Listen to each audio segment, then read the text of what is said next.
away that quality of life, but we really have no other choice. Some local leaders sounding the alarm about a serious lack of funding and what that means for citizens.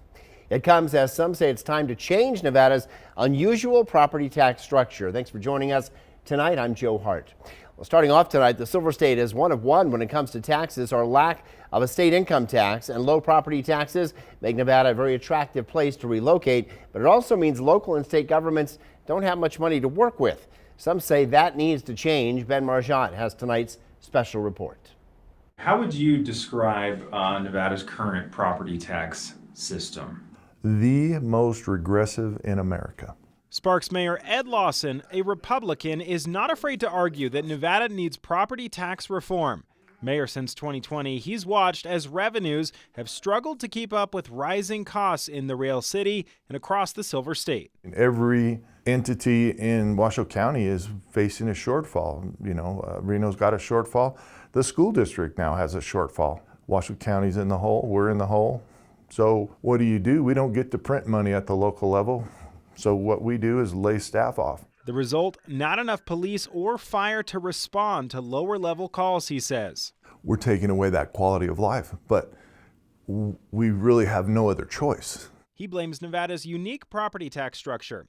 Simply put, many other states reset the property tax rate when a home is sold. But when you buy a home here, you inherit the existing property tax rate, which goes down by 1.5% every year since the house was built. So even though your house may be going up in value and your overall tax bill might be increasing, your property tax rate has actually decreased.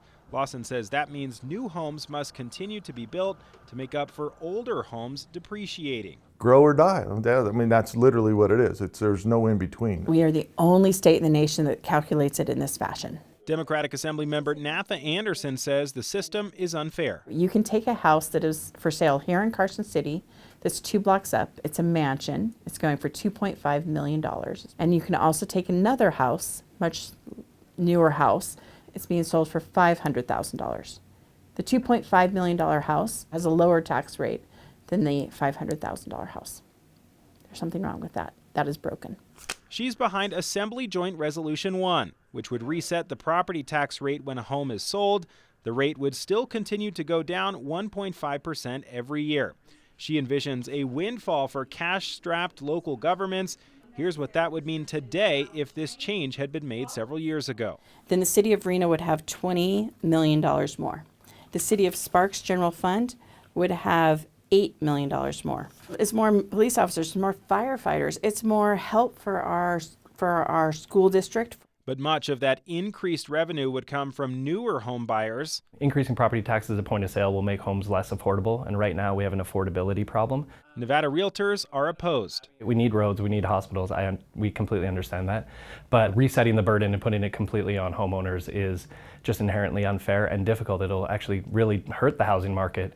Others, like the conservative group Nevada Families for Freedom, don't see any need for additional revenue. Government has to do like the rest of us have to do.